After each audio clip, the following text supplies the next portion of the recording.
Hi. Well, today I want to talk about the situation about finding a roommate. So I haven't been successful in finding a good roommate, compatible, somebody who follow the rules and goes to work like a normal person lately. So I decided to do Airbnb in my other spare bedroom with a private bath in the hallway. And recently, I've been getting people who come down in the winter to Florida and they stay for a week or a few days. I haven't got somebody more than a week tops for the same person. But at the same time, that has been also a challenge because some people they think, just because they coming and staying in somebody's home and they paying for the fee and they can come in anytime they want and they can leave the lights on and do whatever they want. So therefore they have the house rules in the Airbnb section. You can put your house rules.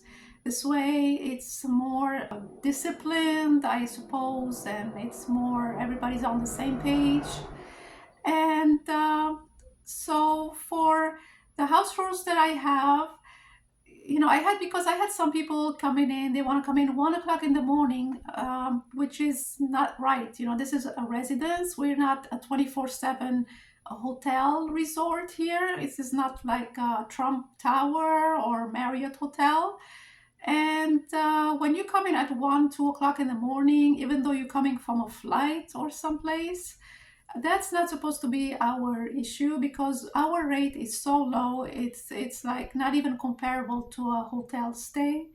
I mean, I charge so low that this next to nothing. But here's the thing: people request to come in after they land on a flight, and at the same time, we have the check-in and check-out times we can put on the Airbnb. So my hours are between 4 p.m. and 8 p.m. the latest. And if you come in late, there is an extra fee of $25. But that doesn't mean you have to come 3 o'clock in the morning and wake up the whole neighborhood with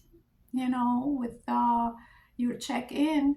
That doesn't mean that. But some people they're so inconsiderate. I mean, you're coming to somebody's home. This is not like a business here. We're just doing it to save you some money. We are helping the community and the young people who trying to save so that they don't overspend on a hotel. I mean, if you go to a hotel and if it's not uh, off season, you're gonna have to pay 200 or 300 to stay per night, unless you go to a motel, which is maybe it's not that safe or doesn't include a kitchen or it's not a nicer as somebody's home. So these are the things that people should consider and think how we're helping other people, but at the same time, we don't want to be taken advantage of. So therefore, when somebody is requesting to stay at my place, I don't let them book right away because, first of all, I want to know who's coming to my home as a safety precaution. And I want to know what's the purpose of their visit. I mean, I don't want somebody from the street either. I always look at for their previous reviews. I don't want somebody who just signed up on Airbnb and only been on Airbnb for 1 week because then I don't have a history of them. I mean, I'm not going to run a background check for somebody who's coming to stay for a weekend or a week. And therefore I try to communicate with them, ask them what is your arrival time, and if everything is good and they're visiting someone or they're coming here for a job interview or they're gonna be working here for a certain time. So that's acceptable, and also I go read their previous reviews. I read some, mostly they're good reviews, but I had read some bad reviews about people that they come in late hours. That's the most disturbing thing. And sometimes people come in, they leave the door unlocked, which is very bad actually. And recently, Airbnb had told us that we are the host. We are not allowed to have cameras inside the residence, which is more advantage to the guest. I mean, if something happens, we don't have the proof to tell them what happened inside the residence. We can only have cameras outside the door for privacy. So for that reason, it's like what happens is, when somebody comes in, I guess for their own privacy, maybe other people had complained that people have cameras places they're not supposed to. So now everybody on Airbnb host, we're not allowed to have an indoor camera anyway. And so therefore, and I try to notate everything and take notes, and we always communicate through Airbnb messaging platform. This way, if they're requesting something and I said something differently, and this way we keep the communication on the messaging. I had few people that they wanted to rent the place outside the Airbnb platform, which I didn't feel comfortable, and actually I didn't want to communicate with these persons, because even though some people do it and I choose not to, and I also informed Airbnb about it, and actually I had to block that person. So therefore I try to do everything by the book. This way there will be no issues down the road. And for other things, like I always mention, there's light cooking. This is not like you're renting the whole place. If you rent the whole unit, then you can do more, and I guess it costs more if you have a larger place that you're renting through Airbnb. And the only amenities here we have at the condo, we have the swimming pool, the outdoor pool, and walking trails and some parks. And I'm centrally located near stores and the beach. This way you don't have to travel lots of distance. So there is a pros and cons with doing Airbnb as well.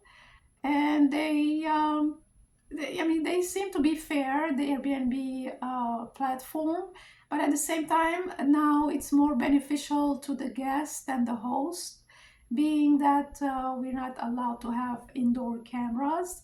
This happened about a few years ago, because when I first started about 8 years, 9 years ago, we were allowed to have cameras in common areas like a living room or anywhere like kitchen or something. But I'm always present on premises, so if anything happens, I suppose I can direct the issue right away. I hope if you're thinking of doing Airbnb, just read about their policies and follow their guidelines. And also, I did mention this in my previous videos. Now I have a sign in the bedroom. When somebody's leaving the room, I mean, you're not occupying for that period of time. I mean, you have to go outside, do your thing. Could you just turn the light off and the fan off and the ceiling fan and the TV off? I mean, maybe you used to doing that when you stayed at a motel or a hotel while you're vacationing, but this is somebody's home. The reason why we're renting the place is also for the extra income and for it's like a side hustle thing. And as much as we're trying to save you some money, we are looking to save money as well. So if we're giving you a discount and we're not charging you like a hotel does, and we expect to help us at the same time by not running the electricity. You're not going to be in the room anyway. You're going to be gone for the day to do your thing, your errands, or your work, or you're vacationing by the beach. I mean, why do you have to have lights on while you're gone? I mean, it doesn't make sense. So therefore, I had so many people doing that. Actually, in the end, I decided to put a sign, because some people don't like the signs, but this was important for me to have. So I had to put the sign where they can see it by the light switch. and they can have the lights turned off while they go do their thing outside. Well, I hope this information is helpful to you as well if you're considering to do Airbnb, but you will have strangers coming in as long as you communicate with them in advance and they send you a request and you ask them a few questions. This way you have an idea, and this way I mean, if there's an issue, you can always call the 800 number and complain to the Airbnb platform if there is an issue happening. But as long as you know they're people that they have a purpose of their stay, and somebody who's decent trying to come to the place to visit, and I mean, I guess you can trust them. So, well, I hope you can leave a comment. Let me know what you think about this Airbnb side hustle. And if you're thinking doing the same thing, let me know if you have any questions. And this is what I have for you today. I hope you like my video. If you like, you can put a like and subscribe to my channel. And I see you in the next one. Thank you for watching. Bye for now.